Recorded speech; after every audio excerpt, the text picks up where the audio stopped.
That's Mike, News at 9। Bharat और America के बीच हाल के मतभेदों के बावजूद क्वाड प्रबंधन चीन के दुर्लभ खनिजों पर दबदबे को चुनौती देने के लिए मजबूती से आगे बढ़ रहा है। विश्लेषकों का मानना है कि रणनीतिक और आर्थिक हितों के कारण भारत, अमेरिका, जापान और ऑस्ट्रेलिया इस साझेदारी को कमजोर नहीं होने देंगे। अमेरिकी विदेश मंत्री मार्को रूबियो ने हाल ही में भारत को अमेरिका का महत्वपूर्ण रणनीतिक साझेदार बताते हुए क्वाड को इंडो पैसिफिक रणनीति का प्रमुख आधार कहा। इसी क्रम में $20 अरब की क्वाड क्रिटिकल मिनरल्स इनिशिएटिव्स की घोषणा की गई है। इस पहल का उद्देश्य खनिजों की माइनिंग, प्रोसेसिंग और रिसाइकलिंग में निवेश बढ़ाकर चीन पर निर्भरता कम करना है। कतर के रास लाफान औद्योगिक क्षेत्र में एक गैस प्लांट में हुए विस्फोट में 13 लोगों की मौत हो गई, जिनमें 12 भारतीय नागरिक हैं। बारजान सुविधा में रखरखाव के बाद काम शुरू करते समय तकनीकी खराबी के कारण यह दुर्घटना हुई। कतर के ऊर्जा मंत्री ने पुष्टि की है कि यह कोई तोड़ फोड़ नहीं थी। 66 लोग घायल हुए हैं, जिनका इलाज चल रहा है और हालात स्थिर है। भारतीय दूतावास ने परिवारों को हर संभव मदद का आश्वासन दिया है।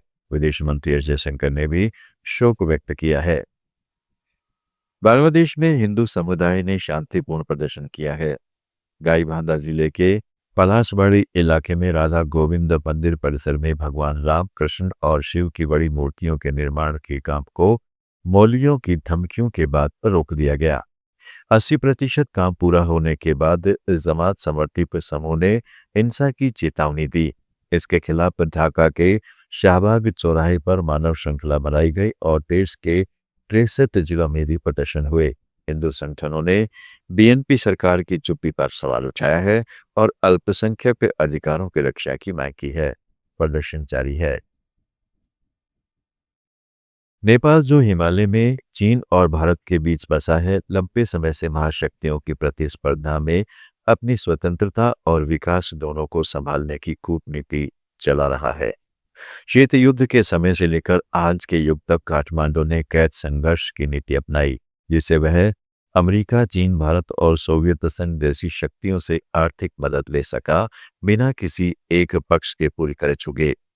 आज चीन की बेस्ट एंड रोड परियोजनाएं भारत के साथ खुली सीमा और व्यापार तथा अमेरिका की विकास सहायता और अमेरिका के मिलेनियम चैलेंज कॉरपोरेशन के बीच नेपाल खुद को युद्ध क्षेत्र बनने से बचाते हुए पुल की भूमिका निभाने की कोशिश कर रहा है। हाल के राजनीतिक बदलावों के बावजूद नेपाल की विदेश नीति संप्रभुता, आर्थिक अवसर और क्षेत्रीय स्थिरता पर केंद्रित है, ताकि छोटा देश बड़े खिलाड़ियों की होड़ में अपनी गरिमा बनाए रख सके। भारतीय सेना और नौसेना ने श्रीलंका में साइक्लोन दितवार से क्षतिग्रस्त पुलों की मरम्मत के लिए 10 अतिरिक्त चौड़े पुल भेजे हैं।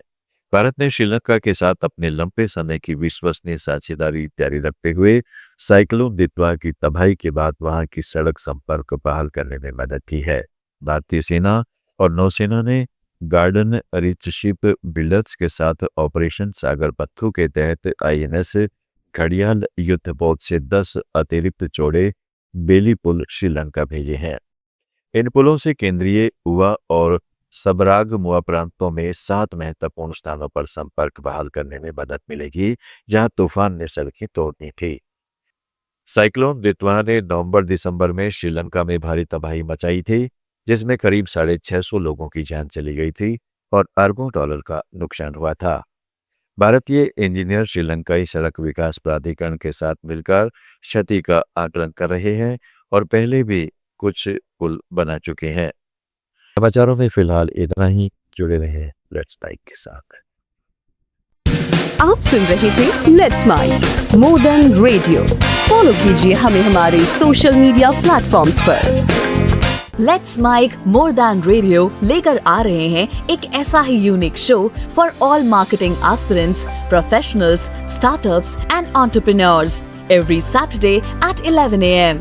The Marketing Show with Dr. Shekhar Trivedi, streaming exclusively on Let's Mic app and YouTube channel. इसे रेडियो पे सुनने के लिए डाउनलोड करें Let's Mic app और विजिट www.letsmic.com.